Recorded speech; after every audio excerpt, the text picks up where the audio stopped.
Hi, welcome to Algebra 2 Common Core. Today in lesson number 7, we're going to take a look at margin of error and confidence intervals. In statistics, we attempt to infer characteristics about a population from a sample statistic. A sample statistic merely means that we have created samples to then infer information about our population. However, these inferences have a degree of uncertainty. So we're going to look at how accurate we believe our sample statistic to be relative to that population. That measurement has a name. It's called the margin of error. So the margin of error is going to measure how accurate we believe our sample statistic to be relative to the population. So let's review for a minute what we know about normal distributions. If we have some sample mean statistics and we take a normal distribution of them, then we know that within 95% of the sample mean, we have 2 standard deviations. So it's a 2 standard deviation away from the mean gives us that 95%. So taking a look at our diagram of the normal distribution curve, 1 standard deviation away from the mean was approximately 68% of the data, and 95% would be approximately 2 standard deviations away from the mean. We know that there is a little bit of a decimal there. It's really like 95.4%. So in exercise number 1, it says recall the normal curve that we see the diagram of above. It's possible to calculate the proportion of scores a certain number of standard deviations away from the mean. That's really what our normal curve tells us.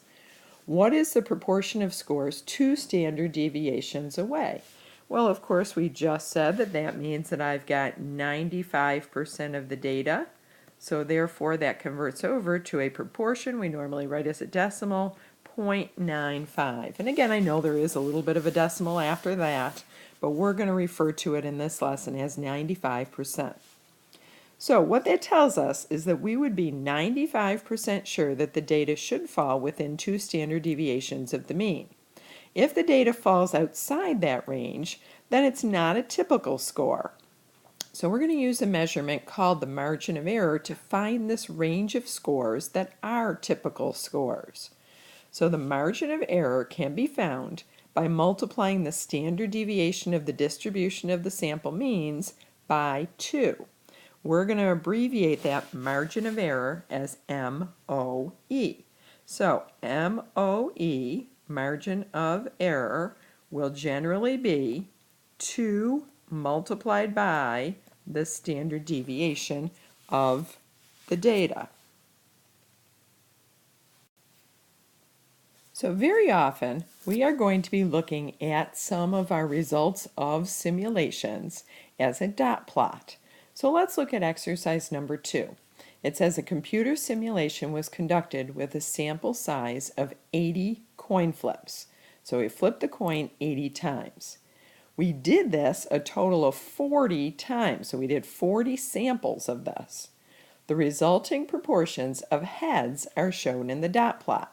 So similar to what we did with our bean count, this is the proportion of times that we got heads. So for the sampling distribution, the mean was 0.508. So I'm going to write that down. I'm going to say the mean was 0.508. And the standard deviation, that was equal to 0.061. So when I look at my dot plot, I know that there should be 40 dots on this dot plot. And I want to know, okay, where is the tipping point? Where that mean is, 0.508? And if I look carefully, I could count the dots to the left and count the dots to the right and find the measurement that would be right in the middle of that. I see on this one that 0.508 is going to be right about here. Now, it may or may not include, if I see those 4 dots to the right of 0.50, it may include some of them, possibly not all of them. Technically, if I do count all of those dots, it looks like there's 21 dots over here, but that would mean that there's only 19 dots over here. So this is about my tipping point right there. So the question starts as, is a sample proportion of 0.55 a likely result? Well, here I see 0.55 and I say, oh yeah, that's really close to that tipping point. So I would say, yes, this definitely is a likely result if I do a sample proportion. Is a sample proportion of 0.38 a likely result?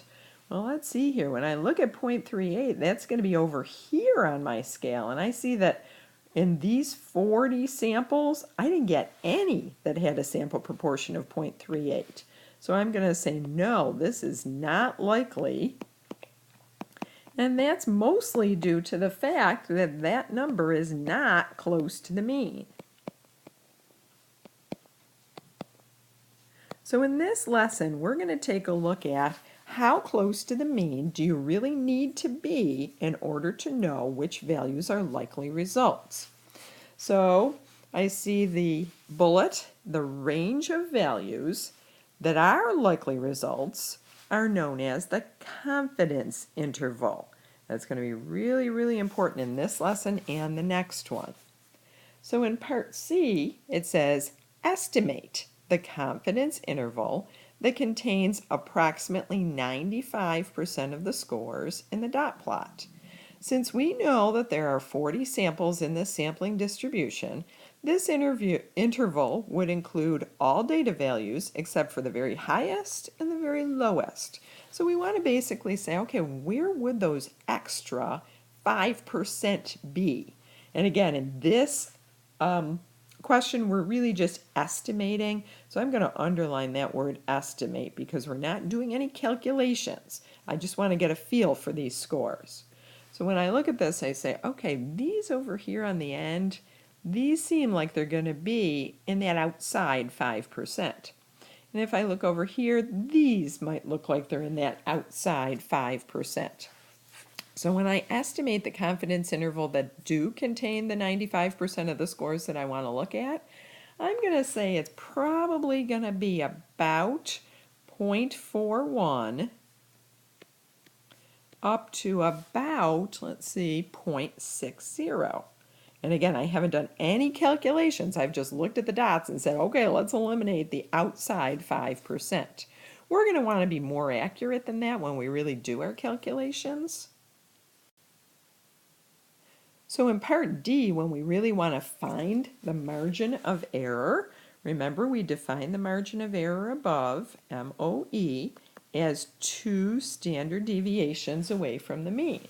So we're going to say, okay, this margin of error for this example is going to be 2 multiplied by the standard deviation. Lucky for us, they gave us that standard deviation. We didn't have to calculate it. There are going to be some examples where we're going to have to put those 40 dots into our calculator and actually calculate the standard deviation in order to find the margin of error. So when I do this multiplication, I'm ending up with 0.122. So what that really means then is that I could take my mean and I could subtract 0.122 and I could add 0.122, and that would allow me to find my confidence interval. And let's see if we really were pretty close on that confidence interval. So I know it doesn't have this question specifically in your notes, but I want to go to that next layer. So when I actually do the calculation for the confidence interval, I take my mean and I subtract that margin of error. So the mean minus 2 standard deviations gave me on my calculator 0.386. And the mean plus 2 standard deviations gave me 0.63. So technically my confidence interval for this data should be 0.386 to 0.63. Now what that means on my dot plot is that I don't have very many dots that are really outside of that confidence interval. So my dots mostly fell within that confidence interval. So let's take a look at the dot plot in exercise number 3. It says that suppose that 50 random samples, each of size 10, produce the sample means displayed in this dot plot. So I know that I've got 50 dots on this plot. So therefore, if I want to find the mean, that means that I want to find the number where 25 are to the left and 25 are to the right. And if I count out the dots, I see, and this makes sense according to my dot plot picture, that my tipping point is going to be approximately 7.5. So let's go with the mean at 7.5. Now it of course is harder to estimate the standard deviation. So very often I am literally going to type these dots into my calculator and do the calculation for standard deviation. So for example, this first dot would be located at 3.4. This one is 4.2. Then I've got 5.2 four times. I've got 5.4 once. And when I did that on my calculator and I calculated the standard deviation, I got that the standard deviation turned out to be 1.75. So you could stop the video, enter those dots into your calculator under your lists. I did do a frequency list as well so that I didn't have to enter all 50 of them. When there were multiple ones at a certain score, then I made the frequency of that one, whatever the number of dots were. So that makes it a lot easier to find the margin of error. So sometimes it is going to be necessary for us to do that calculation of standard deviation in order to get the margin of error. So we know that margin of error is equal to 2 standard deviations. So we're going to say 2 times 1.75, and that's giving me an answer of 3.5. So my margin of error, if I'm asked just what is the margin of error, the answer is 3.5. The margin of error then helps me to find the confidence interval. So in words, and these words are really, really important, the confidence interval means I am finding the scores for which I am confident that 95% of the data will fall between.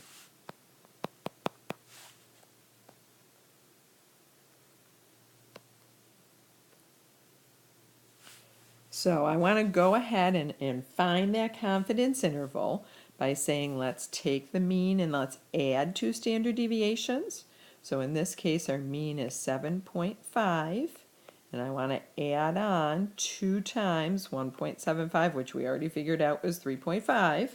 And when I add that on, I get 11. And then when I take the mean and I subtract 2 standard deviations, so the mean minus 3.5, that gave me a score of 4. So my confidence interval is going to be 4 to 11. Now let's take a look at our dots. If I go to 4, I see I'm right here. If I go to 11, I see that I'm right here. So the scores that fall outside of that range, those are probably unlikely results. So I'm going to say I'm confident that 95% of the data will fall between the numbers 4 and 11. So in exercise number 4, we are looking at some information about basketball. As of December 30th, 2015, the New York Knicks record was 15 and 18. Now, what that means is the Knicks had 15 wins and 18 losses. What proportion of the games had the Knicks won at this point in the season to the nearest hundredth? So let's see here. They won 15 games, but if I look at the total number of games they played, 15 wins and 18 losses means that they've had 33 games so far. So we know that their proportion of winning would be 0.45. Now, before the season started, your friend who's a Knicks fan stated that the Knicks had a 65% chance of winning each of their games this season. So we're looking at what your friend claimed. This is a claim. To test this theory against the Knicks' current record, you run a simulation based on the assumption that the Knicks do have a 65% chance of winning games. So what this means is my simulation is going to assume a 65% winning rate. So when I run this simulation, my sample size is going to be 33. So it's kind of like when we did our pulling the beans out of the bag. Our sample size was the number of beans that we had pulled out. Simulated 100 times. So we are going to do this simulation 100 times. So when I look at my dot plot, that means that there are 100 dots on my dot plot, one dot representing each time I did a simulation. So let's see here. When I look at this dot plot, question B says, estimate the mean of the simulation distribution to the nearest hundredth. So if I know there's 100 dots, I've got to know, and again, this is saying estimate, so that means that I'm not going to put these dots into my calculator. I'm just going to estimate where that tipping point is. And I see that the tipping point this time looks to be right about here at 0.65. So I'm going to say a good estimate for the mean of this data is 0.65. Now in part C, it says, estimate the confidence interval that contains approximately 95% of the sample proportion to the nearest hundredths. So I want to be pretty accurate here, but again, I'm just estimating. So for both of these parts, I'm not actually putting it in my calculator because I'm doing an estimate. So when I look at this data, I say, okay, I want to kind of take out those outliers, and I want to say it looks like my confidence interval should be from about here to about, I think I would include those 0.85, so about there. So I would say my confidence interval will not include those outside scores. 95% tends to mean that I want 5 dots outside, but when I look at this data, there's not a really good number that shows 5 dots outside. So I'm going to say I'm estimating my confidence interval to be approximately 0.45 to 0.85. Now, some people might argue and say, well, why don't we go up to that 0.50? And that is a possibility, but I want my amount on the left and amount on the right to be about equal from that mean. So if I went to 0.5, that would mean on the right side I'd be going to 0.8, and I'd be leaving a whole lot of dots out. So that would not be 95% of my data. So that's why I'm saying 0.45 go to 0.85. So again, I've written down this sentence, and I can't stress this enough because this is really important that we can come to this sentence. I am confident that 95% of the data will fall between 0.45 and 0.85 if I'm talking about a confidence interval. In part D, it says, based on the estimated mean and the confidence interval, what is the estimated margin of error for this problem? And again, I'm looking at estimated. You may have to adjust the mean slightly to be in the middle of the confidence interval. Well, again, I looked at this and I said, I want to put my mean in the middle, so I want my mean to be 0.65. So I'm actually going to work a little bit backwards here. I'm going to say if I know my mean and I add on 2 standard deviations, that's giving me my upper limit of 0.85. If I know my mean and I'm subtracting 2 standard deviations, that's giving me my lower interval, that confidence interval of 0.45. Now, since I'm estimating my mean to be 0.65, I'm going to fill that in for the mean so that I can try to calculate approximately what that standard deviation is going to be. So when I do that, if I subtract 0.65 from both sides, I get 2 standard deviations is equal to 0.20. So a standard deviation for this problem should be equal to about 0.1. Now, it depends on what the question asks for. In this question, it says, what is the estimated margin of error? So since I want the margin of error, 2 standard deviations is my margin of error. So I'm giving this answer. If the question had said, what's the estimated standard deviation, then I would be giving this last answer right here where I've calculated the standard deviation. Now, let's see if that margin of error makes sense on the lower end as well. So I could take my mean, 0.65, and say if I subtract 0.20, do I get 0.45?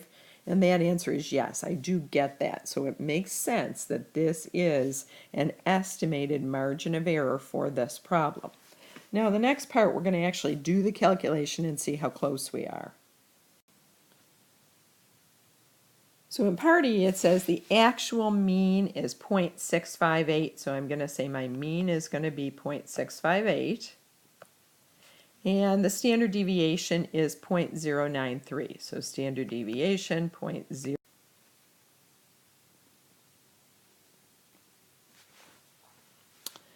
So let's do our confidence interval here. So first of all, I'm going to find my margin of error. And again, this is just a matter of typing this in my calculator. 2 times the standard deviation, so 2 times 0.093 is going to be 0.186. So if you're asked for the margin of error, it's a really easy calculation. Now to do the confidence interval, so what interval am I confident that 95% of the data will fall between?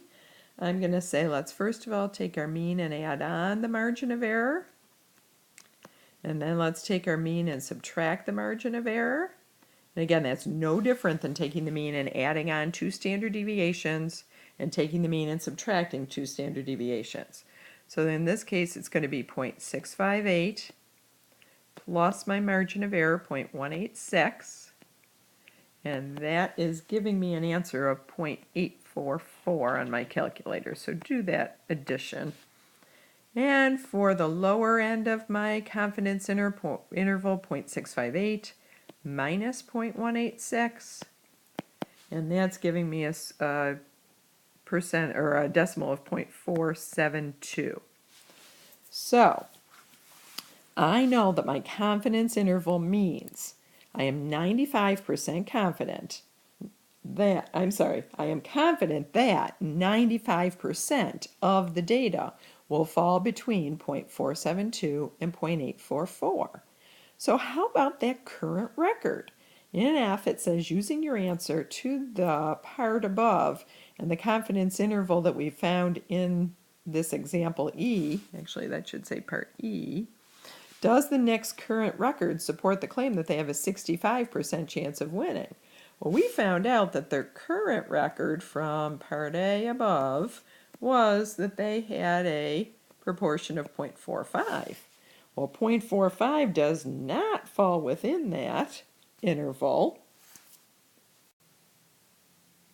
So I would come out and say that that current record of 0.45 doesn't fall within the confidence interval of 0.472 to 0.844.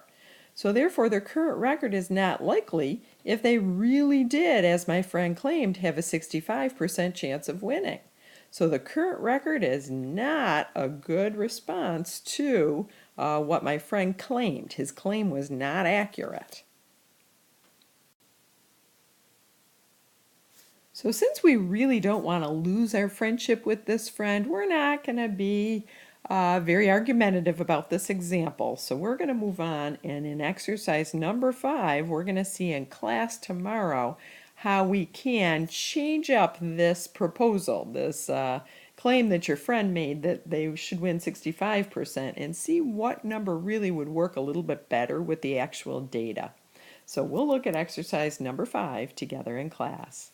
Thanks for working tonight on margin of error and confidence intervals.